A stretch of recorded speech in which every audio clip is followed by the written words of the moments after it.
and the Fox Sports app. Are you a Phillies fan, Brian Westbrook? Bryce Harper. Got to be excited. That's right.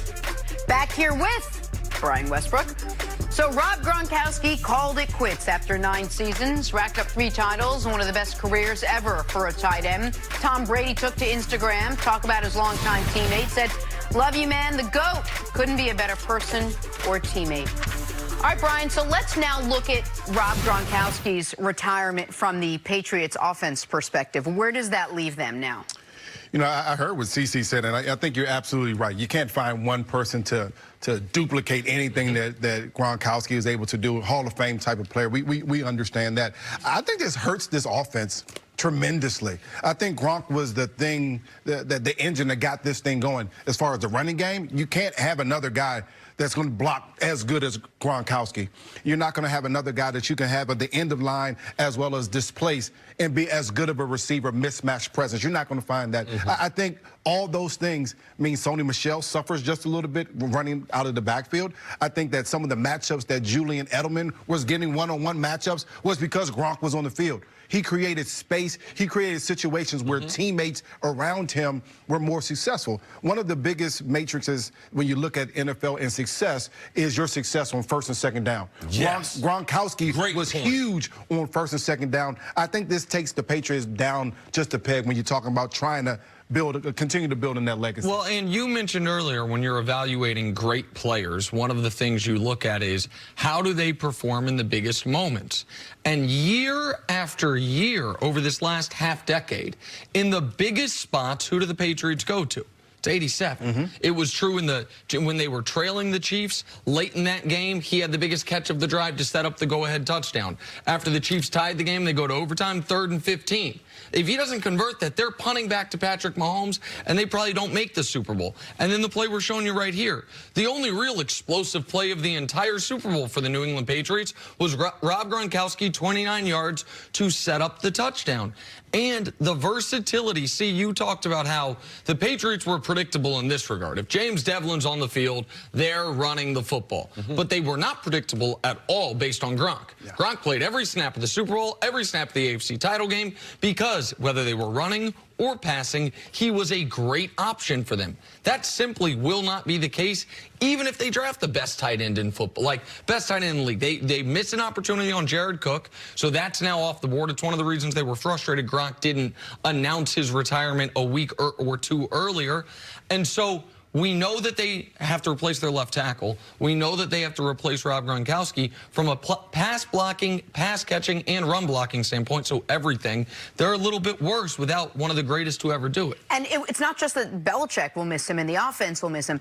Tom Brady specifically will miss him. He was reliable. He was always there. He may not have showed up at all, especially this past season in the big moments, except for the one where Tom Brady really needed him. I think that's where you'll find the biggest void left for someone that one of Brady's go-to guys. Absolutely. And I think that Gronk, I would say in the last 9 years, he's more responsible than any other player besides Brady with their offensive success. Because one of the reasons why the Patriots haven't been a pass-happy team in the pass-happy NFL is because you have a tight end like him.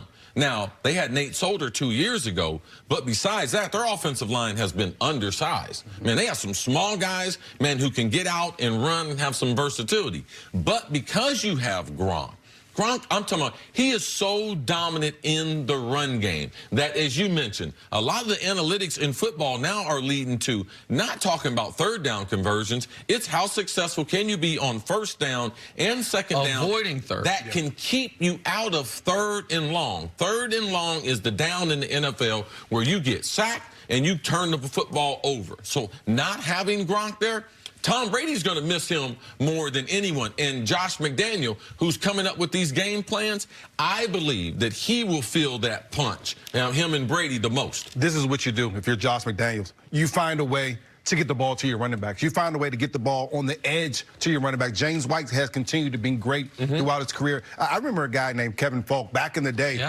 for Tom Brady. You're talking about third downs conversion. He was the guy every single third down. Before they started going to the Wes Welker model, before they started going to the Julian Edelman model, they were going to the running back out of the backfield. Out of the backfield. I think they go back to that until they find a young guy that can fill that void that Gronk is going to bring. And I tell you, it's going to be hard. You don't see that same arm strength and accuracy down the field for Tom Brady. It's a different world right now without your security blanket and Hall of Famer Robert Gronkowski. And listen, last year I feel like we went through how many receivers they bring in, 33? Through the spring, all the way through the season. Yes. How are they going to replace Nate Solder? And then the guy who replaces him gets the biggest contract. You knew how desperate they were when they traded for Josh Gordon after Josh had a slip up in Cleveland. Like, they traded for him. It lets you know their desperation. Josh being gone, Gronk being gone, they will. I believe they'll make some type of move in that first round to try to come up, and we'll see their desperation to be able to replace him. And I think they have 3 picks in the top 64. And so whether that means they can stand pat and get one of these tight ends or a wide receiver, or whether that means they package those picks and move up, or, as Peter King alluded to, they make a big move for a big-time player. He said in his article, in his column this morning, that A.J. Green could be a possibility. That would be a tremendous pickup for them, even if, as you mentioned, it was a 1-year rental, because they're not going to give A.J. $18 to $20 million a year like he's going to get when he gets his next contract. What he could do in the Patriots offense, as far as his ability to play all the wide receiver positions, his ability, he would be the fastest receiver they've had since Moss, all of those things. Right now, they're playing football in the phone booth.